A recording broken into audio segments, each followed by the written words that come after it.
नमस्कार विद्यार्थी मित्रांनो, व्यंकटेश एज्युकेशन अँड संस्कृती आपल्या चॅनलवर सर्वांचे सहर्ष स्वागत आहे। आजच्या व्हिडिओमध्ये आपण स्कॉलरशिप शिष्यवृत्ती परीक्षा इयत्ता 5वी याची 2023 ची प्रश्नपत्रिका आजच्या व्हिडिओमध्ये सोडवून घेणार आहोत। व्हिडिओ सर्वांनी शेवटपर्यंत बघा, कारण यातील प्रत्येक प्रश्न आपण स्पष्टीकरणासहित सोडून घेणार आहोत। याचा मुलांना नक्कीच परीक्षेसाठी फायदा होणार आहे।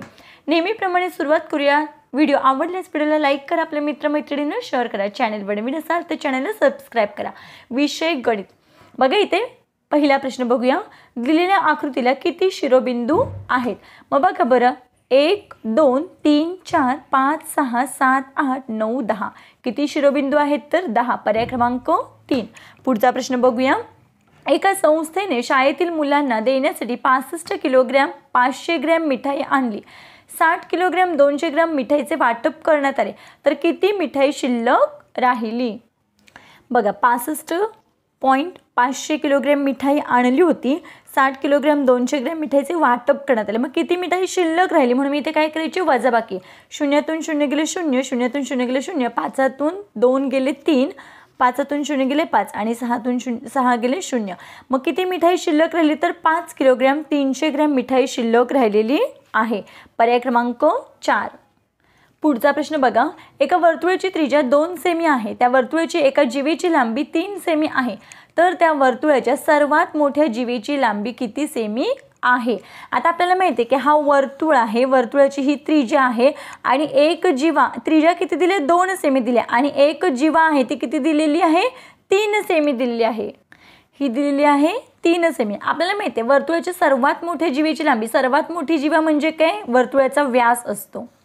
मग हे 2 आणि हे 2, 2 आणि 2 किती झाले? 4 सेमी। म्हणून मग आपले इथे उत्तर आहे पर्याय क्रमांक 4, 4 सेमी। सर्वात मोठ्या जीवेची लांबी आहे 4 सेमी। पर्याय क्रमांक 4।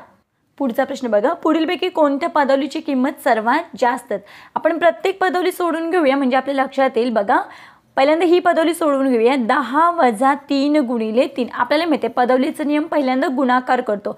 मग 10 आहेत तसे 3 त्रिक 9, मग 10तून 9 गेले, याचं उत्तर आलं 1। आता इथे बघा 10 × 3 अधिक 3 आहेत, मग गुणाकार पहिला 10 त्रिक 30 अधिक 3 बरोबर याचं उत्तर किती आले?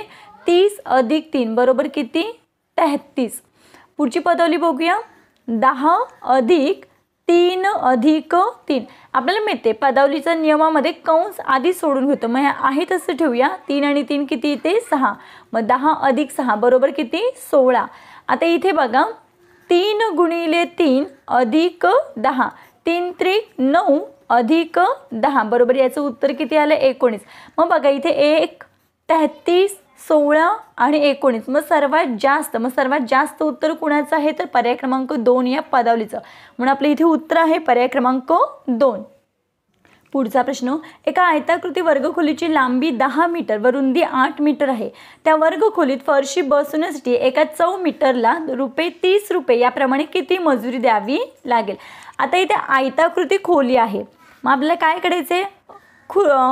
फरशी बसवायची आपल्याला, ओके नाही? मग त्यावेळेस आपल्याला काय करायचं असतं? तर आयताचं क्षेत्रफळ काढायचं। बघा हा आयत आहे, आपल्याला इथे फरशा बसवायच्या या पद्धतीनं।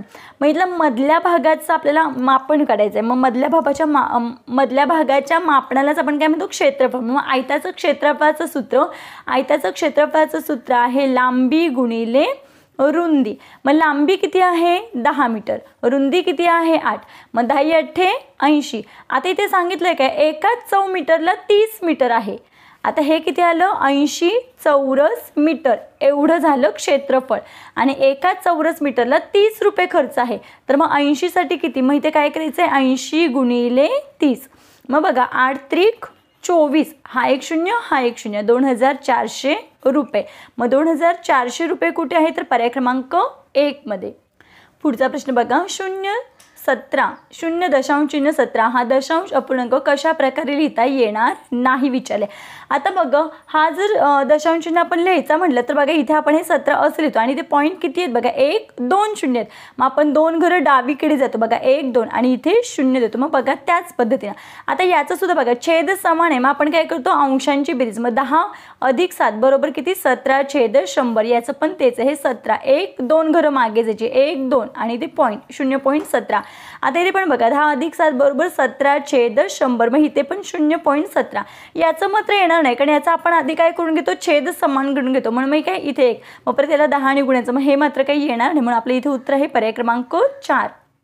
हे करून दाखवते, कारण छेद समान झाल्याशिवाय बेरीज होऊ शकत नाही. मग बघा हे 10 आहेत आणि खाली काही नाही म्हणजे 1 असतो. मग छेद 100 होण्यासाठी काय करायचं, याला 10, याला सुद्धा 100नेच गुणावं लागेल. मग याला सुद्धा 100नेच गुणावं लागेल. अधिक 7/100.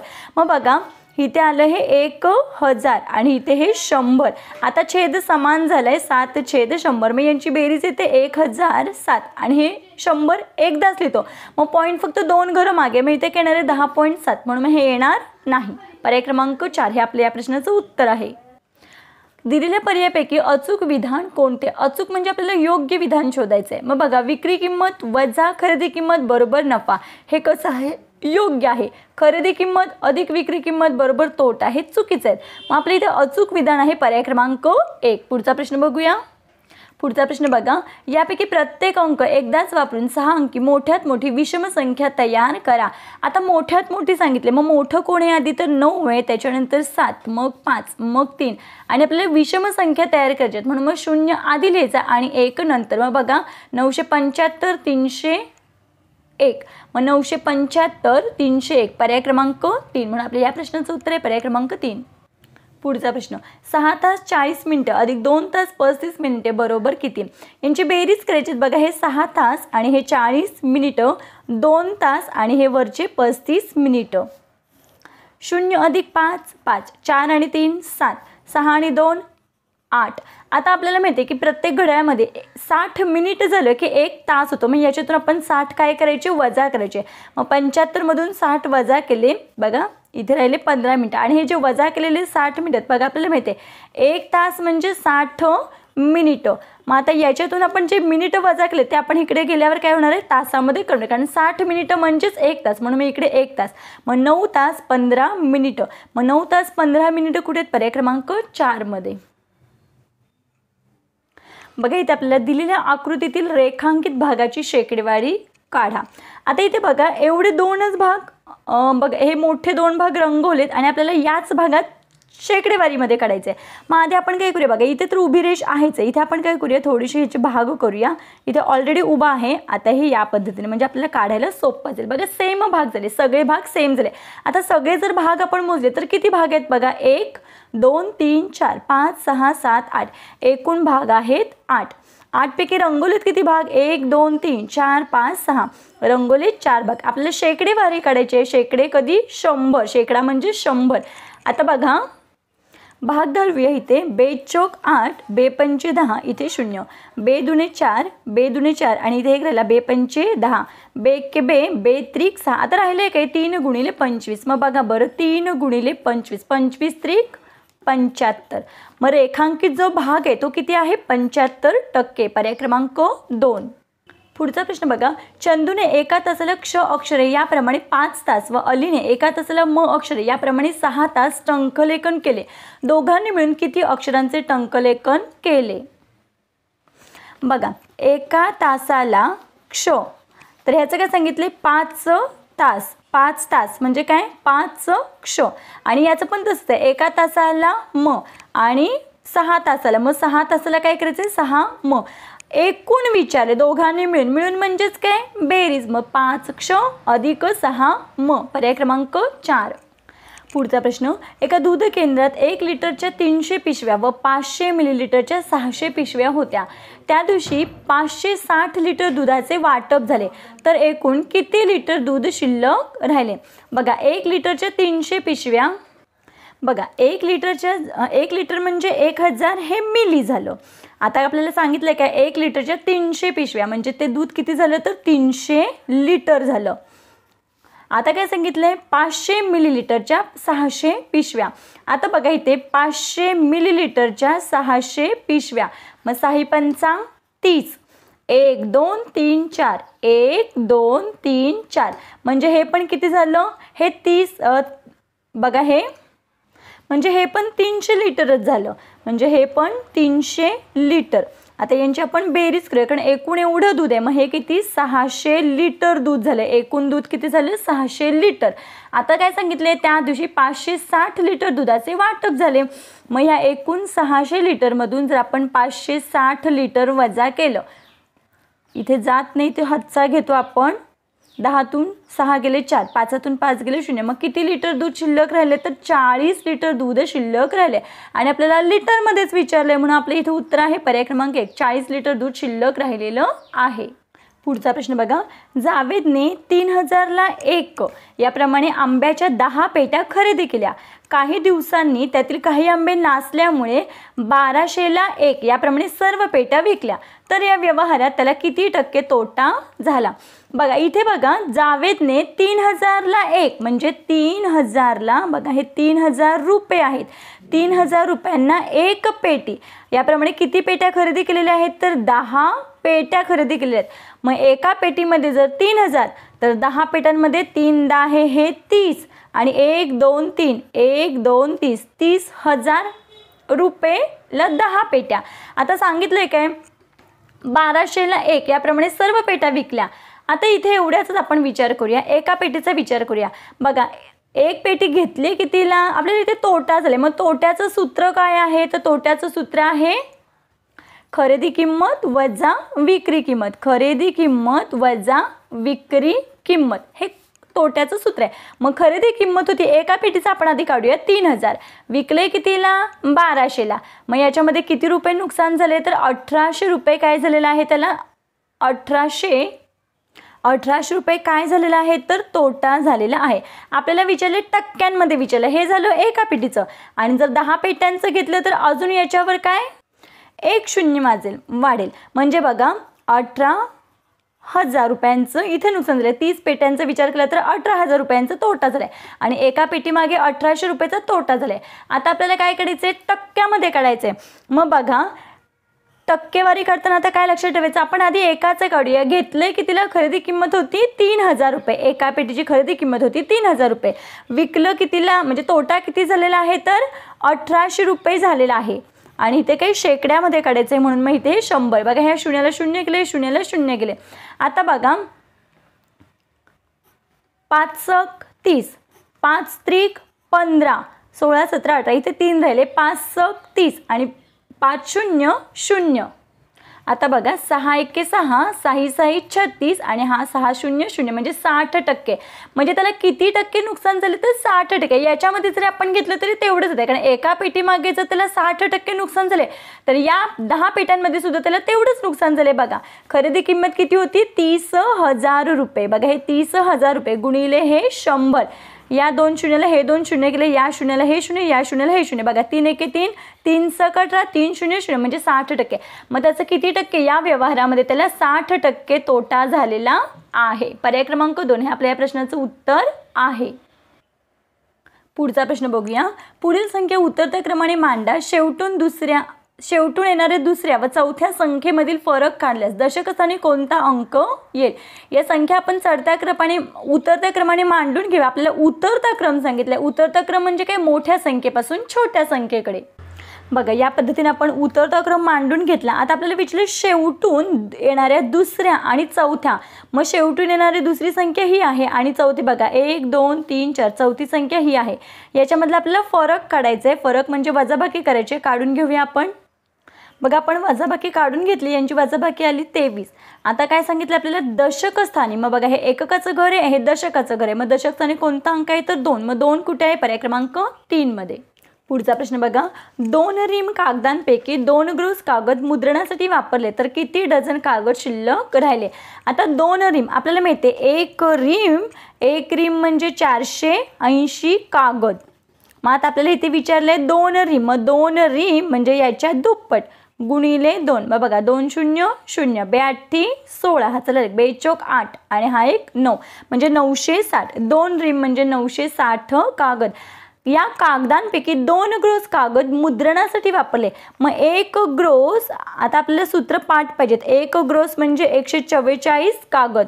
मग 2 ग्रोस म्हणजे काय, गुणिले 2. मग 4 दुने 8, 4 दुने 8 आणि 1 बे म्हणजे 288 यांचा गुणाकार केला.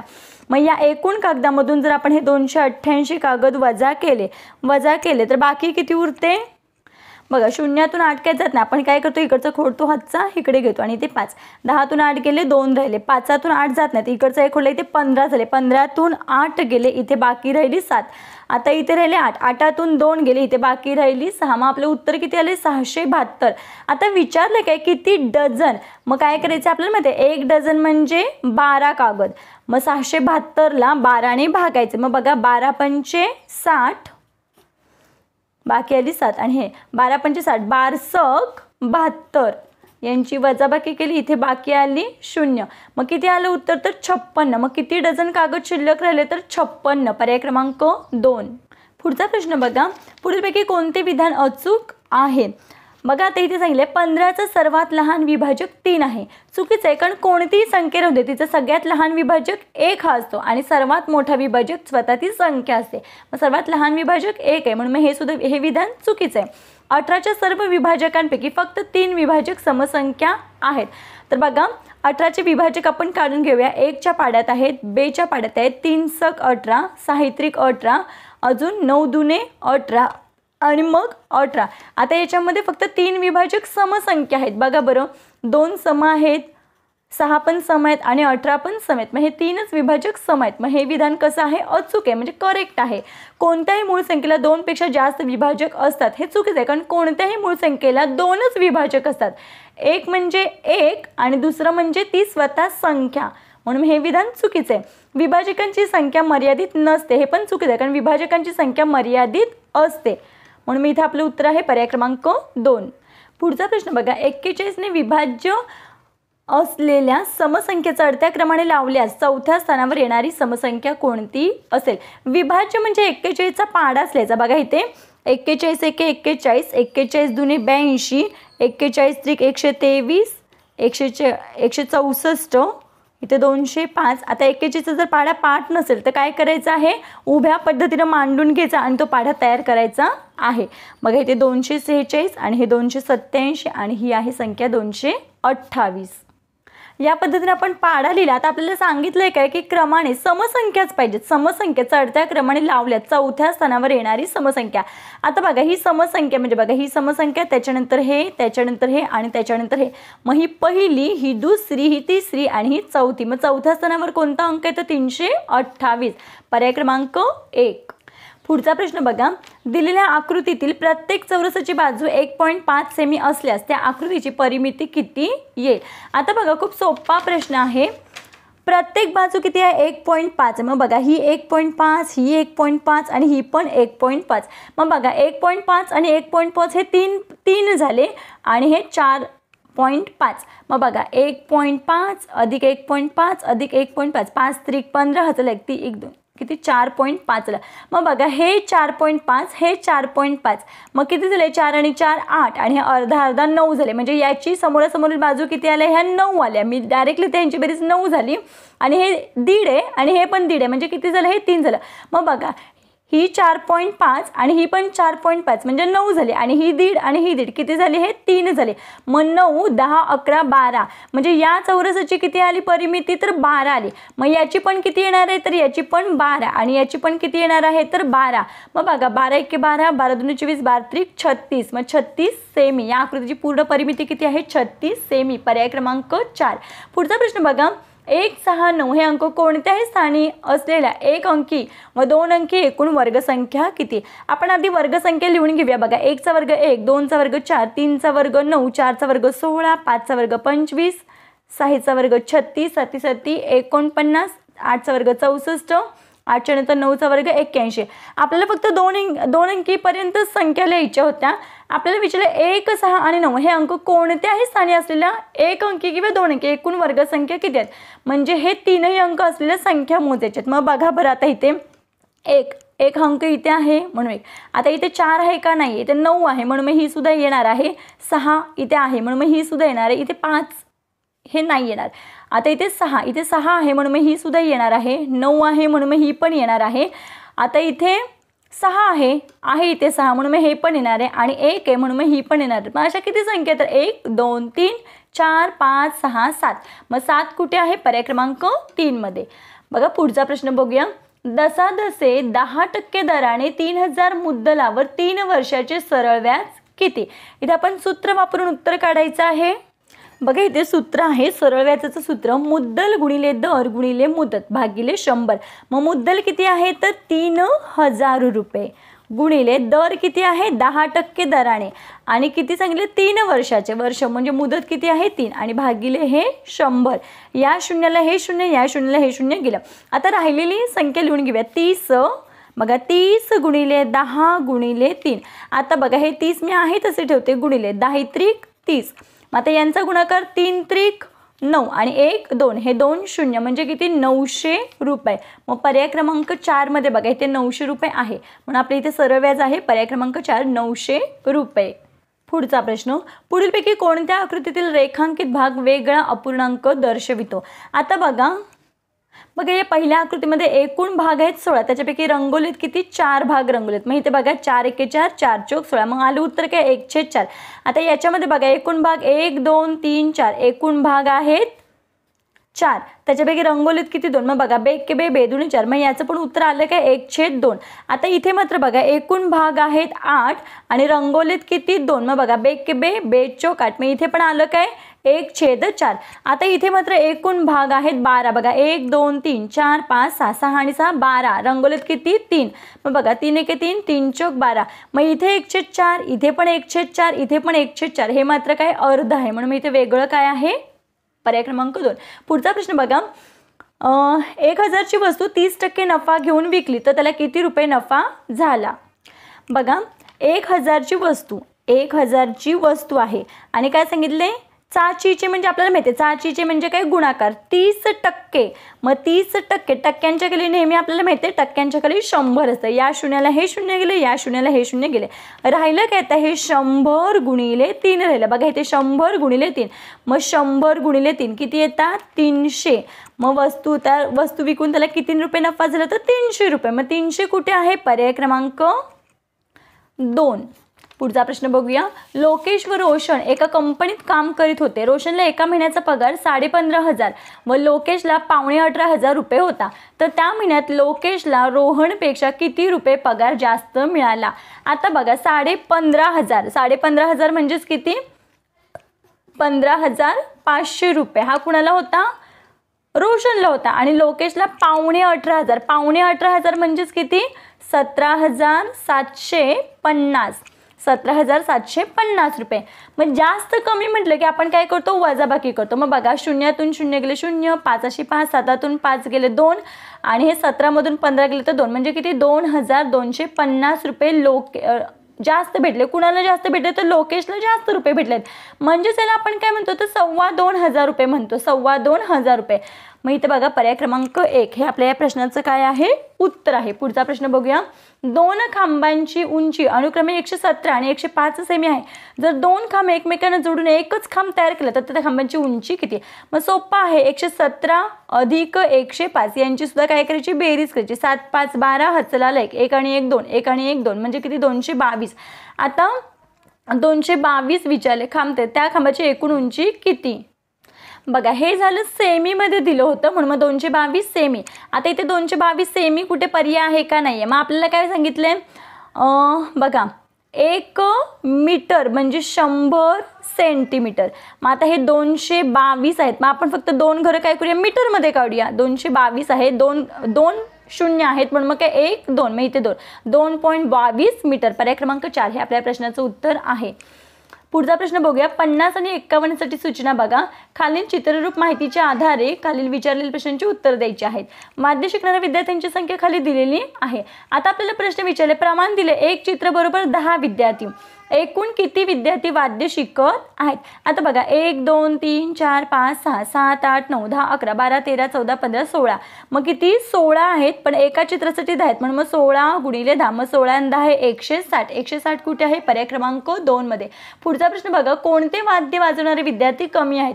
तर बासरी वाजवणारे फक्त 2 आहेत, म्हणजेच किती आहेत? 10 आणि 10 20 जण आहेत, म्हणून मग काय बासरी. पर्याय क्रमांक 1 ह्या प्रश्नाचं उत्तर आहे. 52वा प्रश्न बघूया. निखिलने 3 चोकोबार विकत घेतले. दुकानदाराला 50 रुपयाची नोट दिल्यावर त्याला दुकानदाराने 5 रुपये परत दिले, तर एका चोकोबारची किंमत किती होती? बघा, निखिलने किती रुपये दिले दुकानदाराला? 50 रुपये. दुकानदाराने त्याला 5 रुपये परत दिले. मग 50 मधून जर 5 वजा केले तर किती रुपये? 45 रुपये त्याचे दुकानदाराने, म्हणजे त्याचं बिल झालं की नाही. आणि घेतलेत किती कॅडबरी किंवा चोकोबार? 3 घेतलेत की नाही. मग ह्या 45ला 3ने जर भागलं तर बघा 3 1 3 आणि ते 1 राहिले, 3 5 15, म्हणजे एक चोकोबार 15 रुपयाला. बघा 15 1 15, 15 2 30, 15 3 45, बरोबर त्याचं बिल 45 रुपये झालेलं आहे. मग एकाची किंमत विचारली आपल्याला, मग एकाची किंमत किती आहे? 15 रुपये. पर्याय क्रमांक 4. पुढचा प्रश्न बघूया. जयेशने जुनी मोटरसायकल 17,000ला विकत घेऊन 2 महिन्यांनी 15,000ला विकली, तर या व्यवहारात त्याला किती रुपये तोटा झाला? आता इथे तोट्याचं सूत्र वापरायचं आहे. तोट्याचं सूत्र काय आहे? बघा, तोट्याचं सूत्र आहे तोटा बरोबर खरेदी किंमत वजा विक्री किंमत. मग आता खरेदी किती केली होती? 17,000ला. विकले कितीला? 15,000ला. मग बघा याच्यामध्ये किती? 15 16 17, म्हणजे किती? 2,000 रुपयाचं त्याला काय झालेलं आहे? तोटा झालेला आहे. मग 2,000 कुठे आहे? पर्याय क्रमांक 1 मध्ये. पुढचा प्रश्न बघा.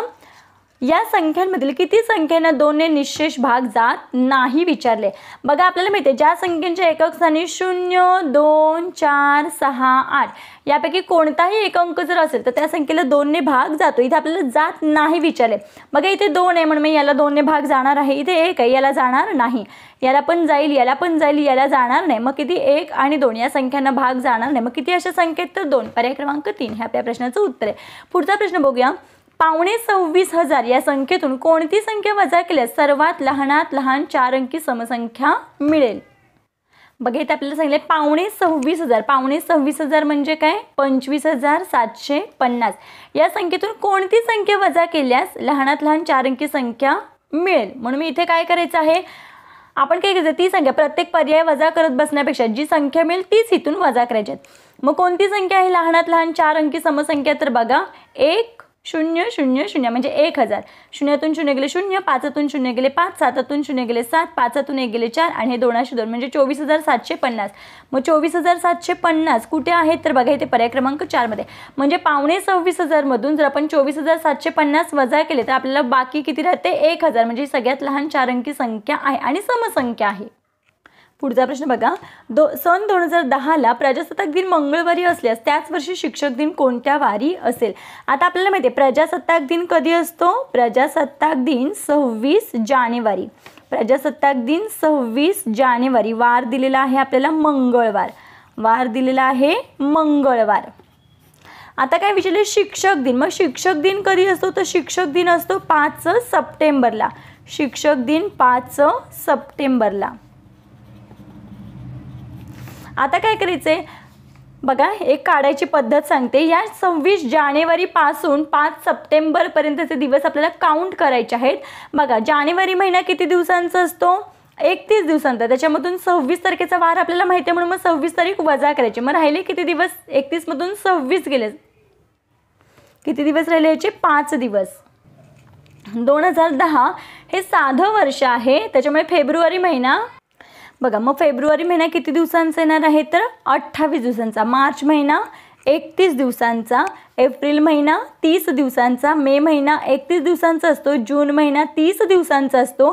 जुलै महिना 31. ऑगस्ट सुद्धा 31. आता राहिला प्रश्न सप्टेंबर. आपल्याला सप्टेंबरचा फक्त 5 तारखेचा वार काढायचा, म्हणून मग इथे सप्टेंबरचे फक्त 5 दिवस घ्यायचे.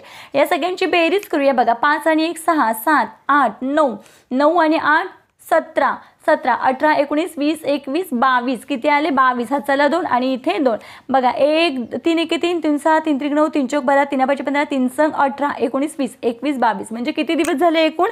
तर 222 दिवस झाले. आता या येणाऱ्या दिवसांना काय करायचे? आठवड्याच्या वाराने भागायचे. आठवड्याचे वार आहेत 7. 7 त्रिक 21, 22मधून 21 गेले 1 राहिला, वरून घेतले हे 2, 7च्या पड्यामध्ये 12 नाही आहेत, मग त्याच्यापेक्षा लहान संख्या 7 1 7, 12तून 7 गेले, बाकी राहिली 5. आता जेवढी बाकी राहिली तेवढे ह्या मंगळवारच्या पुढे 5 दिवस मोजायचे. मग बघा मंगळवारच्या नंतर बुधवार, गुरुवार, शुक्रवार, शनिवार आणि रविवार. मग 5 सप्टेंबर या दिवशी कोणता वार असेल तर रविवार. पर्याय क्रमांक 1. बघा इथे पुढचा प्रश्न. संजीवने काही रक्कम जसजसे 5 दराने 3 वर्षे बँकेत ठेवली. 3 वर्षानंतर त्याला 1500 सरळ व्याज मिळाले, तर त्याने किती रक्कम बँकेत ठेवली. आता बघा इथे आपल्याला मुदत काढायची आहे. मुदत आपल्याला माहीत नाही आहे, मग मुदत ह्याचं सूत्र वापरूया आपण. सरळ व्याज गुणिले 100 भागिले दर गुणिले कालावधी. कालावधी मुदत नाही, सॉरी आपल्याला मुद्दल माहीत नाही आहे, मुद्दल. मग हे मुद्दलचं सूत्र आहे. आता बघा सरळ व्याज किती आहे 1500 रुपये आहे. मग इथे लिहून घेऊया 1500 गुणिले 100, कारण सूत्रात आहे म्हणून. दर किती आहे 5%. वर्ष किती, कालावधी किती आहे 3. मग इथे बघा 3 एके 3, 3 5 15, 1 2 1 2 0 इथे 5 एके 5, 5 दुने 10 इथे 1 0. आता राहिलंय काय 500 गुणिले 20. मग बघा 5 दुने 10, 1 2 3 1 2 3, मग किती 10,000 रुपये मुद्दल आहे. मग 10,000 कुठे, पर्याय क्रमांक 2 मध्ये. 10 ते 100 मधल्या मूळ संख्या एवढ्या आहेत. मग बघा 5 2 4 हे अंक एकक स्थानी येणार नाहीत, म्हणून आपल्या इथे उत्तर आहे पर्याय क्रमांक 4. बघा इथे 1 3 7 आहेत, 1 3 7 आहेत, 9 7 3 पण आहेत. बघा 9 7 3 पण आहेत आणि 1 3 9 पण आहेत. बघा 1 3 9, त्याच्यामुळे फक्त हे अंक येणार, म्हणून आपल्या या प्रश्नाचं उत्तर आहे पर्याय क्रमांक 3. पुढचा प्रश्न बघूया. आयताचा प्रत्येक कोन काटकोन असतो. 9.5 लिटर म्हणजे किती मिलीलिटर. 9.5 लिटर म्हणजेच किती मिलीलिटर, तर 8750. पर्याय क्रमांक 8. पर्याय क्रमांक 1. पुढचा प्रश्न बघा. 7,07,707 ही संख्या अंकात कशी लिहाल. पर्याय क्रमांक 3 मध्ये लिहिलेला आहे. पुढचा प्रश्न बघा. दिलेला आकृतिबंध लक्षात घेऊन रिकाम्या चौकटीत येणारी संख्या लिहा. बघा 5 आणि 7 मध्ये 2चा फरक आहे, 7 आणि 10 मध्ये 3चा फरक आहे. या संख्यांचा पण विचार केला तर या मूळ संख्या आहेत. मग 2 3, 3च्या नंतर मूळ संख्या आहे 5, मग 10 आणि 5 15, 5च्या नंतरची मूळ संख्या आहे 7, मग 15 आणि 7 22, आणि 7च्या नंतरची मूळ संख्या आहे 11, मग 22 आणि 11 33, आणि 11च्या नंतरची मूळ संख्या आहे 13. मग बघा 3 आणि 3 6, 3 आणि 1 4, बरोबर. म्हणजे तर मूळ संख्येचा क्रमागत मूळ संख्यांचा फरक आहे. मग इथे कोणता अंक आहे तर 15. पर्याय क्रमांक 4.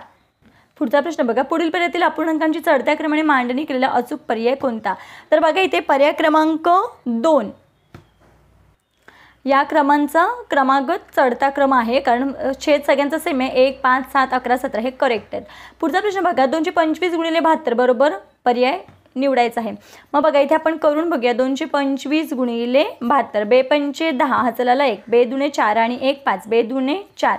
याचं काम जर इथे आपण 0 घेतो. 7 5 35, हाताला आले 3, 7 दुने 14 15 16 17, हातचा धरायचा आहे. परत हातचा 1 आलाय. आता बघा 7 दुने 14, 14 आणि 1 15, यांची जर आपण बेरीज केली तर 0 5 आणि 5 10, हाताला 1, 7 आणि 5 7 5 12, हाताला 1 6 आणि 1 16,200. मग 16,200 कुठे आहे तर पर्याय क्रमांक 1 मध्ये. पुढचा प्रश्न बघूया. 2 घनाकृती ठोकळे एकमेकांना जोडले असतात. तयार होणाऱ्या त्रिमितीय आकृत्यांच्या कडांची संख्या पृष्ठांच्या संख्येपेक्षा कितीने जास्त असेल. आता बघा 2 घनाकृती ठोकळे जर एकमेकांना जोडले तर आयताकृती ठोकळा तयार होतो. मग त्यांच्या कडांची संख्या, मग आयताच्या ह्याला सुद्धा कडा किती असतात. कडा म्हणजे बाजू किती आहेत 12 आहेत आणि पृष्ठ आहेत 6. मग आपल्याला कितीने ही संख्या कितीने जास्त आहे विचारलं. मग 12 वजा 6, मग कितीने 6ने जास्त आहेत. पर्याय क्रमांक 4 हे आपल्या प्रश्नाचं उत्तर आहे. पुढचा प्रश्न बघूया. 4 अंश छेद 7 अधिक इथे ब्रॅकेट छेद 8 आहे बरोबर 53/56. बघा आता इथे ना छेद समान झाला पाहिजे. छेद समान नाही तोपर्यंत आपण काय करू शकत नाही, बेरीज करू शकत नाही. मग आता काय करायचं आहे छेद समान होण्यासाठी. बघा आता इथे 56 आहेत म्हणजे 7 8 56, म्हणजे या दोघांना या दुसऱ्याच्या छेदाने गुणायचं आणि या दोघांना याने गुणायचं आहे. मग बघा इथे गुणिले मी करते, याला 8 ने गुणते कारण यांचा या छेदाने गुणायचं, म्हणजे या अंशाला आणि छेदाला दुसऱ्याच्या छेदाने म्हणजे 8 ने. मग इथे 8 ने अधिक इथली संख्या आपल्याला माहीत नाही आहे पण इथे गुणिले 7 आहे. आता बघा इथे 8 आहे आणि इथे सुद्धा गुणिले 7 नाही कारण या दोघांना या दुसऱ्याच्या छेदाने गुणायचं आहे. आणि बरोबर उत्तर किती आलं पाहिजे 53/56. आता बघा 8 चौक 32, 7 8 56 अधिक 7 8 56 आणि छेद. आता हितली संख्या आपल्याला माहीत नाही म्हणून काय करायचं आहे, इथे 56 बघा. आता छेद समान झाले म्हणून आपण अंशांची बेरीज करू शकतो. मग 32 मध्ये किती मिळवल्यावर 53 येतं, मग हे आपल्याला माहीत नाही. मग आपण काय करायचं, या 53 मधूनच हे 32 वजा करूया. मग बघा 3तून 2 गेले 1 राहिले, 5तून 3 गेले 2 राहिले, म्हणजे इथे किती येणार आहेत तर 21 येणार आहेत. मग मला सांगा ते 21, मग 7ला कोणत्या संख्येने 7चा पाडा 21 पर्यंत म्हणायचं आहे. मग 7 त्रिक 21. मग बघा 2 आणि 1 3, 3 आणि 2 हे 5, बरोबर 53/56. मग आपल्याला इथे संख्या पाहिजे, तर मग इथे कोणती संख्या आली तर 3. पर्याय क्रमांक 3 हे आपल्या प्रश्नाचं उत्तर आहे. पुढचा प्रश्न बघा, 60चे 30% म्हणजे किती. आपल्याला माहिती आहे 6 म्हणजे गुणाकार, 30% टक्क्यांच्या खाली 100, या शून्याला हे शून्य, या शून्याला हे शून्य. मग राहिलंय काय 6 × 3, मग 6 त्रिक 18. पर्याय क्रमांक 4. पुढचा प्रश्न बघा, गेल्या वर्षी शिष्यवृत्ती परीक्षेसाठी इयत्ता 5वीचे 4,27,523 विद्यार्थी व इयत्ता 8वीचे 2,38,249 विद्यार्थी बसले होते. तर एकूण किती विद्यार्थी परीक्षेला बसले होते यांची बेरीज करायची. मग यांची बेरीज केल्यावर आपलं उत्तर येत आहे 6,65,772. 6,65,772. पर्याय क्रमांक 2. पुढचा प्रश्न बघूया, चौकटीत योग्य संख्या लिहा. बघा खूप सोपा प्रश्न आहे, आपण सोपा करून सोडवायचा म्हणजे तो प्रश्न सोपा होतो. आता इथे 5 पूर्ण आहेत म्हणून मी इथे काय लिहायचं 5 पूर्ण. आता हे सगळ्यांचं बघा इथे 10च्या पटीमध्ये छेद काय करत चालले, वाढत चाललंय. मग बघा हे 2/10 म्हणजेच ह्याचं किती येणार आहे 0.2 अधिक बघा इथे काय 2 घरं मागे जातं पण या पद्धतीने मी फक्त दाखवते 0.04. आता इथे बघा अधिक 0.005 या पद्धतीनं बघा 10च्या पटीतील संख्येत म्हणून आपण असं करून घेतलं. बघा इथे 10 आहेत की नाही, मग 1/10 आहेत. बघा इथे 1/10 येतो. आपल्याला माहिती आहे 10 छेद असेल तर आपण काय करतो 1 आहे तसं लिहितो आणि 1च शून्य आहे म्हणून 1 घर डावीकडे जातो आणि इथे पॉईंट देतो, मग 0.1. मग त्या पद्धतीने 2 आहेत म्हणून मग तो 2 घरं मागे जाऊन म्हणून या पद्धतीने आपण केलं. आता यांची बेरीज करायची झाली तर पॉईंट खाली पॉईंट घेऊन तुम्ही बेरीज करू शकता. मग यांची बेरीज असे येते बघा इथे याचं येणार आहे 5.245 आणि याचं बघा 2.132. मग यांची बेरीज वजाबाकी करायची आहे. इथे वजाबाकीचं चिन्ह आहे. 5तून 2 गेले इथे राहिले 3, 4तून 3 गेले 1, 2तून 1 गेला 1 आणि 5तून 2 गेले इथे 3 राहिले. मग किती आलं उत्तर 3.113. बघा इथे 3.113. पर्याय क्रमांक 3. पुढचा प्रश्न, रियाने गणवेश शिवण्यासाठी 2.25 मीटर पांढरे आणि 2.25 मीटर निळ्या रंगाचे कापड विकत घेतले. तर तिने एकूण किती कापड विकत घेतले. 2.25 मीटर म्हणजे किती 225, कारण 1 मीटर म्हणजे 100, 2 मीटर म्हणजे 200, मग 2.25 म्हणजे 2 मीटर आणि वर 25 सेंटीमीटर 225 आणि निळ्या रंगाचं किती 2.25, 2.25 म्हणजेच किती 275 म्हणजे 275. पॉईंट दिला तरी चालतं, नाही दिला तरी चालते. मग एकूण विचारले मग बघा 5 आणि 5 10 हाताला आला 1, 7 8 9 10 हाताला आला 1 2 4 5. मग एकूण किती 500 मीटर कापड. 500 सेमी झालं हे. आता 500 सेमी म्हणजेच किती 5 मीटर. 5 मीटर. पर्याय क्रमांक 1. पुढचा प्रश्न बघा, 3000 या संख्येला कितीने भागले असता भागाकार 85 व बाकी 25 उरेल. बघा आपल्याला असं दिले म्हणजे भाज्य दिले, भागाकार दिले आणि बाकी दिले, भाजक दिलेलं नाही. मग भाजक ज्यावेळेस दिलेलं नसतो त्यावेळेस काय करायचं या दोघांचा भागाकार करायचा. मग बघा या 3000ला 85ने भागायचं. मग बघा 85 त्रिक 255. याच्यामधून बाकी वजाबाकी किती येते बघा 10तून 5 गेले 5, 9तून 5 गेले 4 आणि वरून घेतला हा 0. मग आता 85च्या पाड्यामध्ये 450 काही नाही आहेत. मग त्याच्यापेक्षा लहान संख्या कोणती आहे तर 85 5 425. यांची वजाबाकी केली तर बाकी किती येते 25 येते. मग बघा किती आलं उत्तर तर 35. म्हणजेच 3000 या संख्येला 35ने भागले तर भागाकार 85 येतो आणि बाकी किती येते 25 येते. म्हणून आपल्या या प्रश्नाचं उत्तर आहे पर्याय क्रमांक 4. पुढचा प्रश्न बघूया, सुहासने 60 किलोमीटर अंतर पूर्ण करण्याच्या मोटरसायकलच्या स्पर्धेत भाग घेतला. त्याने ते अंतर ताशी 15 किलोमीटर वेगाने पूर्ण केले.